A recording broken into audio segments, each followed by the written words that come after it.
پھر مجمع بھی آخر میں گرم، یعنی جمعے کی تقریروں میں مجمع بالکل آخر میں ہوتا ہے جو جوش خروش کے ساتھ بیٹھا ہو.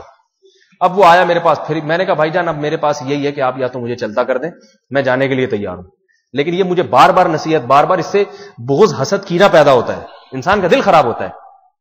دیکھ کے راستہ بدل، جب وہ کہیں ایسے آ رہا ہوتا تھا نا، میں دوسری گلی میں، مجھے پتا تھا اب یہ مجھے سمجھائے گا، اب مجھے ٹوک کے سمجھائے گا مولوی صاحب یہ کیوں ہے. بالآخر انہوں نے مجھے چلتا کر ہی دیا کہ جی آپ خود ہی راضی نہیں ہے تو ہم بھیج دیتے ہیں. اللہ کی قدرت، جس جمعے کو میں جا رہا تھا تو پھر انہوں نے دوسرے مولوی صاحب کو بلایا. میرا ارادہ تھا گلشن اقبال میں جمعے کی نماز لیٹ ہوتی تھی وہاں پڑھنے کا، تو میں سامان سمیٹ رہا ہوں، مجھے مولوی صاحب کی تقریر کی آواز آ رہی تھی. جن مولوی صاحب کو وہ لے کر آئے نا، انہوں نے 15 منٹ پہلے بیان ختم کر دیا، کیونکہ وہ بےچارے ان کے پاس بولنے کے لیے مواد ہی نہیں آ رہا تھا. صحیح ہے. اب بیان ہوتا تھا 1 گھنٹہ، اب وہ 1 گھنٹہ وہ ان سے وہ سارا جو مطالعہ کر کے آئے تھے وہ ہو گیا ختم. اب وہ مزید کیسے بولیں 15 منٹ، تو وہ بےچارے کافی سوچتے رہے کیا بولوں، جو مطالعہ کیا تھا وہ ہو گیا ختم.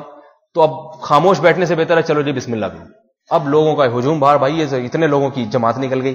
مجھے خیال آیا دیکھو میں 5 منٹ لیٹ برداشت نہیں ہو رہا تھا، یہ 15 منٹ جو ہے نا تاجیل برداشت ہو گئی ان سے. یہ صرف واقعہ برائے واقعہ نہیں ہے، آپ لوگوں کو سبق دلانے کے لیے. جب بھی کسی ادارے میں جاؤ سیکھنے کے لیے، جیسے آپ یہاں آئے ہیں، اور یہ معمولی الحمدللہ معمولی ادارہ نہیں ہے، ہمارے سب اکابر کی سرپرستی ہے اس کو، بڑے بڑے اکابر آتے ہیں یہاں پہ. تو آپ لوگ اپنے اندر حوصلہ پیدا کریں. اول تو خامی ہوتی نہیں ہے، آپ کو نظر آ رہی ہوتی ہے، لیکن اگر کوئی خامی ہے آپ بولیں اتنی ساری خوبیاں ہیں. میں آپ کو بتاؤں صرف یہ احسانات، یہ بجلی جو دی جا رہی ہے، اتنا پیارا ماحول، باہر سے کوئی آتا ہے جامعہ کا ماحول دیکھ کے خوش ہوتا ہے، وہ کہتا ہے یہاں تو مفت میں کوئی ہمیں ڈالنے کے لیے، یعنی ویسے ہی رکھنے کے لیے تیار ہو جائے. تو آپ لوگ کو یہاں تعلیم بھی دی جا رہی ہے، اتنا بہترین ماحول بھی دیا جا رہا ہے، کھانا مل رہا ہے، روٹی مل رہی ہے، اس پہ بلیک واٹر پتہ نہیں کیسے کیسے نام رکھے ہوئے طلبہ نے. دن میں نے کہا آج کیا آپ کہہ بلیک واٹر ہے، مجھے سمجھ میں نہیں آ رہا یہ بلیک واٹر کیا ہوتا ہے. چلو خیر مزہ ہے، یہ تو مزاح کی بات ہے، لیکن بعض ویسے ہی باتیں کرتے ہیں. کبھی اس کے کان بھرے یار یہ کھلا رہے ہیں، یوں کر رہے، پیسہ اتنا آتا ہے پتہ نہیں کہاں جاتا ہے. آپ کو کیا اس سے بھی پیسہ کہاں سے آتا ہے کہاں جاتا ہے، آپ کو اس سے کیا کرنا. کتنا بدترین حرکت ہے. بعض طلبہ کو استاذوں کے وظائف کی بحث ہوتی ہے کہ یار ان کو کتنا ملتا ہے، ان کو کتنا. یہ گھٹیا حرکتیں ہیں. یہ ہمارے اکابر شاید اگر دیکھ لیتے نا تو ایسے مدرسوں کو بند کر دیتے کہ یہاں یہ کچھ ہو رہا ہے. تو ان چیزوں کا خیال کریں. دوسری چیز سمجھ میں آ گئی، غیر ضروری چیزیں جن کا آپ کا پڑھائی سے تعلق نہیں ہے ان سے بالکل. تیسری چیز دوستیوں سے اجتناب. دوستیوں سے اجتناب. حضرت شیخ الحدیث کی آپ نے پڑھی ہے نا سوانے، ایک نماز میں کسی کے ساتھ نظر آ جاتے تھے نا، دوسری میں اسی کے ساتھ، تو ابا پوچھتے تھے یہ تمہارا کیا لگتا ہے، ظہر بھی اسی کے ساتھ عصر بھی اسی کے ساتھ، کیوں ہوئی، کیوں دوستی ہوئی. دوستی کا نہ ہونے کا یہ مطلب نہیں کہ دشمنیاں رکھیں، محبت الفت یہ تو سب میں ہونی چاہیے، لیکن یہ کہنا نا یہ اس کا خصوصی دوست ہے. جب بھی جا رہے ہیں عصر کی نماز میں ادھر، عصر کے بعد دونوں، مغرب تک دونوں، یہ دونوں والا سیٹ اپ، اس سے نقصان ہوتا ہے. نقصان یہ ہوتا ہے کہ پھر یہ محبتیں اتنی زیادہ ہوتی ہیں کہ پڑھائی میں ہر وقت چلو یار چائے پینے چلیں، نہیں بھی چائے کا موڈ ہوتا چلو یار گپ شپ کے لیے چائے پینے چلتے. تو علماء نے لکھا ہے کہ 3 کی دوستی پھر بھی اتنی خراب نہیں ہے جتنی 2 کی ہے. 3 کی اتنی خراب نہیں ہے، لیکن اصول یہ ہے کہ دوستی نہیں. یہاں پڑھنے کے لیے آئے، پڑھائی کی حد تک تعلق رکھیں، اس کے بعد سب اپنے اپنے گھروں میں جائیں گے. آپ نے اقتدا کرنی ہے، مقتدا بننا ہے. چوتھی بات یہ کہ آپ لوگ ابھی جب یہ علم حاصل کر رہے ہیں نا، ابھی سے تبلیغ شروع کر دیں تو آپ کو فائدہ ہوگا. اور تبلیغ کا مقصد ضروری نہیں کہ مجمع لگا کے لوگوں میں بیان کرنا. آپ جب اپنے گھروں کو جاتے ہیں تو اپنے گھر میں فضائل اعمال کی تعلیم یا کوئی دوسری حدیث کی کتاب کی تعلیم گھروں میں شروع کر دیں. ہمارے ہاں طلبہ کا ذہن یہ بن جاتا ہے، وہ ہم اپنے اکابر کو جب دیکھتے ہیں کہ ہمارے اکابر اتنے بڑے بڑے جلسوں میں تقریریں کر رہے ہیں اور یہ کر رہے ہیں، تو ہمیں بھی جب تک کوئی ایسے جلسے نہیں ملیں گے ہم خطیب نہیں بنیں گے. غلط ہے، یہ تو حب جاہ کی علامت ہے. داعی بننا چاہیے انسان کو، جہاں دین کا بات بتانے کا موقع ملے وہاں دین پہنچا دے. اور یہ فکر نہ رکھے کہ مجھے مستقبل میں اللہ نے کیسا کام لینا. یہ اللہ کی مرضی، آپ سے کیسے کام، آپ کو مدرس بنا کے، خطیب بنا کے، امام بنا کے، کیا بنا کے اللہ نے آپ سے کام لینا، یہ اللہ پہ چھوڑ دیں. آپ کا کام ہے دین کے جس شعبے میں آپ کو خدمت کا ابھی سے موقع ملے آپ ابھی سے شروع کر دیں. میں اپنی بات بتاؤں، میں جب صرف پڑھ رہا تھا تو مجھے تو کوئی جانتا بھی نہیں تھا. تو ہمارے استاد ایک دفعہ مفتی محمد صاحب ہمیں معلم الانشاء پڑھا رہے تھے، تو انہوں نے مجھے کہا کہ یہ کھڑے ہو کر یہ پورا سبق سناؤ. تو میں ٹانگیں میری کپ کپا رہی تھی، یہ کبھی ایک ٹانگ پہ کبھی دوسری ٹانگ پہ کھڑا ہو رہا ہوں. تو 4 آدمی بیٹھے ہوئے تھے، وہ بھی ہم جیسے ہی بیٹھے ہوئے تھے، پھر بھی کپ کپا رہا ہوں. تو انہوں نے کہا اس وقت کیا حال ہوگا جب بڑے بڑے جلسوں سے تقریریں کریں گی. تو میں نے دل میں سوچا ہم کہاں سے جلسے میں تقریریں کریں گے بھائی, ہمیں تو بولنا نہیں آتا, کھڑا ہونا نہیں آتا, تو خطیب تو اور قسم کی خلائی مخلوق ہوتی ہے, ہم کہاں سے کریں گے. اللہ کی قدرت 3-4 سال کے بعد مجھے ایک مجمع سے خطاب کا موقع ملا, اتنا بڑا مجمع. میں اس وقت استاذ محترم کی بات سوچ رہا تھا, انہوں نے کیا پیش گوئی کی تھی, اور یہ اللہ نے 3-4 سال میں دکھا دیا. اس کا سبب کیا چیز بنی وہ آپ کو بتا رہا ہوں. سبب یہ بنی کہ ہمیں ہمارے بڑوں نے سکھایا تھا, اور کچھ تبلیغ میں لگ کے بھی ہم نے سیکھا کہ دین کی دعوت کا جہاں موقع ملے آپ دے دیں, مجمعوں کا انتظار نہ کریں. تو لہذا جب میں گھر میں آتا, میں صرف پڑھ رہا تھا, تو میں نے اپنے چھوٹے بھائی کو کان سے پکڑ کے صرف پڑھانا شروع کر دیا. میں نے کہا ٹھیک ہے اسکول جا رہا ہے لیکن صرف پڑھنے میں کیا حرج ہے, کیا خیال, صرف پڑھے, عربی سیکھے, دنیا دار بھی اگر بنے گا تو عربی آنی چاہیے نا. اس کو میں نے صرف پڑھانا شروع کر دی, اس سے میری صرف مضبوط ہو گئی. سمجھ میں آ رہی بات. دیکھا دیکھی 2-4 محلے کے اور بھی آ گئے, ان کو بھی ہم نے شروع کر دی. تو گھر میں ایک تعلیم کا سلسلہ خود بخود شروع ہو گیا. اس کے بعد جب آپ کو پہلے 2-4 شاگرد کسی کے ہو جائیں تو وہ خلیفہ تو بن ہی جاتا ہے.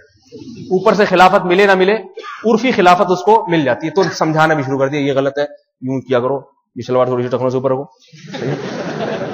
شیخ المشائخ بھی بن گئے. سمجھ میں آ رہی ہے بات. تو سلسلہ شروع ہو گیا. مقصد 4 آدمیوں میں ایسا بھی ہوا کہ جب میں مسجد میں تعلیم کے لیے بیٹھا, ایک آدمی ہے میری بات سننے کے لیے, لیکن ہم نے تبلیغ والوں سے سنا ہوا تھا کہ مجمع کی کبھی فکر نہ کرو کہ مجمع زیادہ ہوگا, یہ حب جا ہے. سمجھ میں آ رہی ہے بات. یہ گلوکار لوگ چاہتے ہیں کہ اسٹیج پہ ہمارا گانا زیادہ لوگ سنیں, دائی کو ایسا نہیں ہونا چاہیے.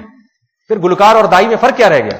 دائی کہہ رہا ہے مجھے ایک بات آدمی کو بات پہنچانے کا موقع مل رہا ہے, میں اس کو پہنچاؤں گا. وہ ایک بھی کیسا مخلص آگے بیٹھ جاتا تھا, اس کو 2-4 باتیں جو ہم نے سیکھی حضرت کے بیانات اکثر میں منتقل کر دیتا تھا ان کی طرف. ہوتے ہوتے 2 ہو گئے, 3 ہو گئے, 4 ہو گئے. تو اس سے انسان میں صلاحیت بھی بڑھتی رہتی ہے, فکر بھی بڑھتی رہتی ہے.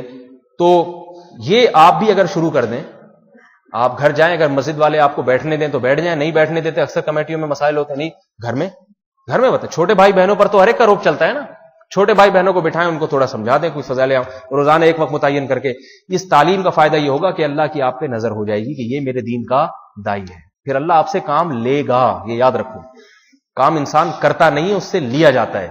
اور خوب خوب دعائیں مانگا کریں کہ اللہ ہمیں اس علم کے سلسلے سے موت تک جوڑے رکھ, اور اے اللہ ہم سے دین کا اتنا کام لے لے کہ ہم دین کے کاموں میں اپنے ساتھیوں میں کسی سے پیچھے نہ رہیں, کسی سے پیچھے نہ رہیں.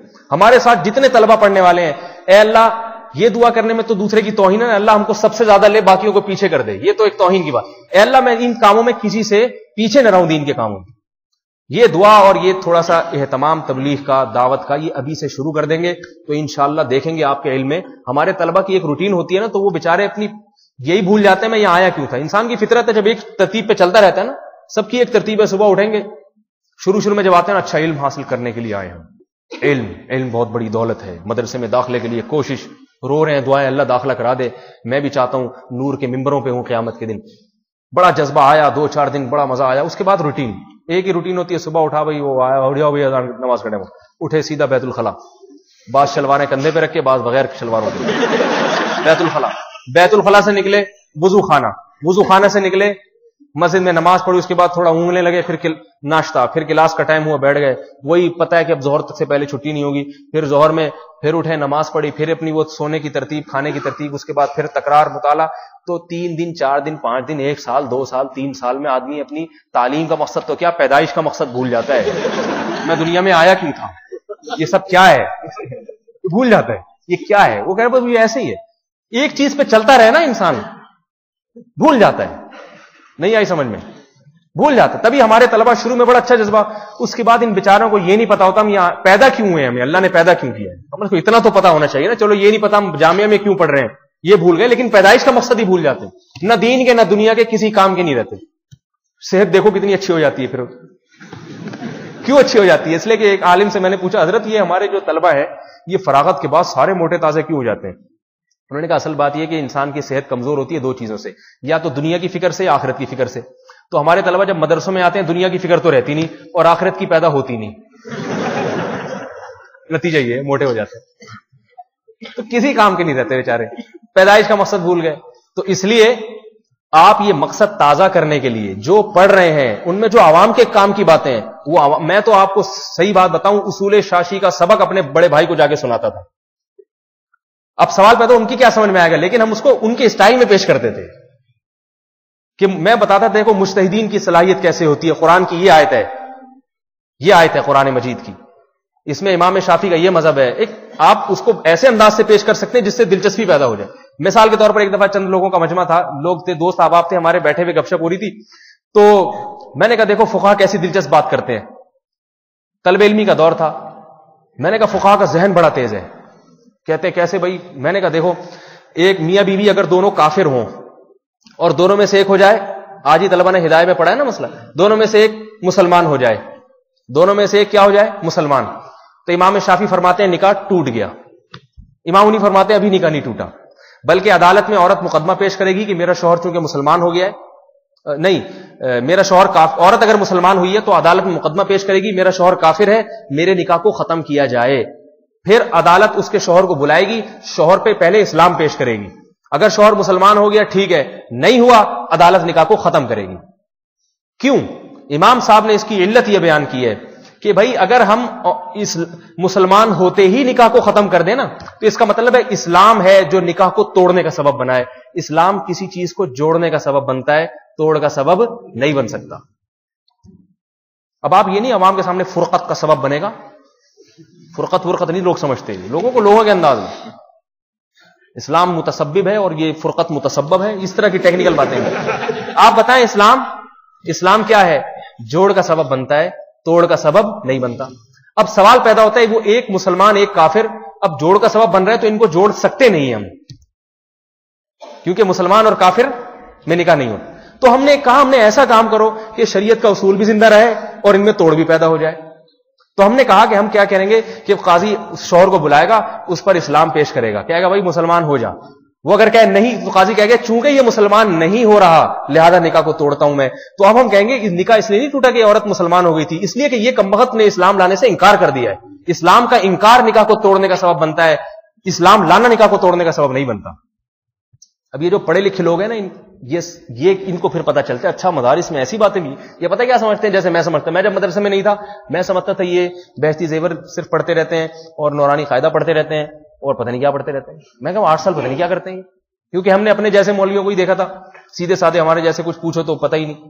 جب ہم مدرسوں میں آئے تو ہمیں پتا چلا, جب قدوری پڑھی, ہدایہ پڑھی, ہم نے کہا یہ تو اس کے لیے تو دماغ چاہیے بھائی, یہ سمجھنے کے لیے دماغ چاہیے.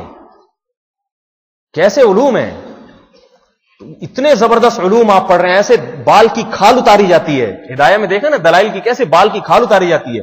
ایک ایک مسئلے میں 3 اقوال ہوتے ہیں, ان میں چھانٹی کی جاتی ہے, دلیل سے ترجیح دی جاتی ہے. تو آپ یہی باتیں اپنی گھر میں جا کے بتا دیا کریں, اس سے آپ کے دل میں علم کی قدر ہوگی, آپ میں بولنے کی صلاحیت پیدا ہوگی. میں اپنے رشتے داروں کو, ماموں کو, بھائی کو لے کے بیٹھا تقریریں کر رہا ہوتا تھا اور ان کے انداز میں وہ بڑے کو یار حیرت, زبردست, صحیح ہے, کیا بات ہے, خوش ہوتے تھے. تو اس سے علم کا شوق بھی پیدا ہوا کہ ہم مدرسوں میں گھاس نہیں کھا رہے, کوئی ایسی چیز پڑھ رہے ہیں جس سے عوام کو فائدہ ہو. تو اپنی پیدائش کا مقصد اگر سمجھنا ہے نا کہ ہم کیوں پیدا ہوئے, تو تھوڑا بہت عوام میں جا کے تبلیغ کر لیا کریں اور دل کے میں اخلاص کے ساتھ, ٹھیک ہے نا. بہن بھائیوں کو سمجھا دیا کریں گھر جا کے, تھوڑی فکر کر لیں. شرعی پردہ, بہنیں اگر گھر میں شرعی پردہ نہیں کرتی ان کو شرعی پردے کی ترغیب دے دی دلائل سے اور فضائل سے. بھائی اگر دین پہ نہیں آتا اس کو سمجھا دیا, اس کو بتایا. اگر کوئی بھائی آپ کا زیادہ پڑھا لکھا ہے, بعض کے بھائی بڑے پڑھے لکھے ہوتے ہیں, ڈاکٹر انجینئر ہوتے ہیں, ان کو ذرا ٹیکنیکل طریقے سے سمجھا دیا کہ ہماری بھی مدرسوں میں ہم گھاس نہیں کھاتے, ایسی ایسی چیزیں ہمارے مدارس میں ایسے ایسے دلائل ہیں پڑھائے جاتے ہیں. ان دلائل یہ انگریزوں کے پاس دلائل نہیں ہیں, سمجھ میں آ رہی ہے بات, ان کے پاس نہیں ہے. تو ہمارا دین بھی اچھا. ایسی باتیں جب آپ کو جتنا موقع ملے, کچھ نہیں ملتا بس میں, اگر کوئی دیکھ رہے ہیں کہ کوئی آدمی آپ کی بات سننے کے لیے تیار ہے, میں آپ کو بس ایک واقعہ سنا کے اپنی بات ختم کرتا ہوں. کچھ دن پہلے ایک صاحب سے ملاقات ہوئی. ان صاحب کا کام کیا تھا, وہ صبح گھر سے نکلتے ہیں, ادھیڑ عمر کے آدمی, گاڑی کوئی بھی گزری اس کو لفٹ مانگتے ہیں, اس سے بیٹھ جاتے ہیں اس کے ساتھ, بھائی ذرا مجھے تھوڑا آگے تک اتار دیں. بوڑھے آدمی لوگ بٹھا لیتے ہیں. پھر وہ کیا کرتے ہیں, تھوڑی دور جا کے اتر گئے, اس کے بعد کھڑے ہوئے, پھر کسی دوسرے لفٹ مانگی. سارا دن پورے شہر میں گھوم کے شام کو گھر آ جاتے ہیں. کیوں بھائی؟ سوال پیدا ہوتا ہے کیوں. ہمیں تعجب ہوا یار یہ کوئی کام ہے. انہوں نے بتایا کہ بات یہ کہ میں ہو گیا ہوں ریٹائر, مجھے دین کی دعوت کا بڑا شوق, ممکن ہے تبلیغ میں وقت لگا جاؤ. تو میں اس طرح سے تبلیغ کرتا ہوں کہ میں گھر سے نکلا, لفٹ کوئی دیکھا نا گاڑی میں کوئی اور دوسرا نہیں بیٹھا ہوا, میں بیٹھ جاتا ہوں. پھر میں دیکھتا ہوں کہ ڈرائیور سے ذرا گپ شپ کی, ہلکا سلام دعا اور بھائی نام, اگر یہ گپ شپ کے موڈ میں لگ رہا ہے, بعض ہوتے ہیں بڑے, تو میں پھر اس کو دین کی دعوت دینا شروع کر دیتا. پہلے دیکھتا ہوں یہ کس طبقے کا آدمی ہے, اس کے حساب سے پھر دعوت. اگر سن رہے ہیں شوق سے تو ٹھیک ہے, نہیں تو بھائی ذرا بس میرا اسٹاپ آ گیا, مجھے یہاں اتار دیں, ٹھیک ہے نا, اگلی پگڑی. کیسا جذبہ ہے. اس نے بتایا کہ کئی سال سے میں یہ کام کر رہا ہوں, اتنے لوگوں کو توبہ کروائی ہے, اتنوں کو گناہوں سے پلٹایا ہے, اس کے پاس ایک لسٹ ہے پوری, کتنے سخت دل لوگوں کو علماء سے جوڑ.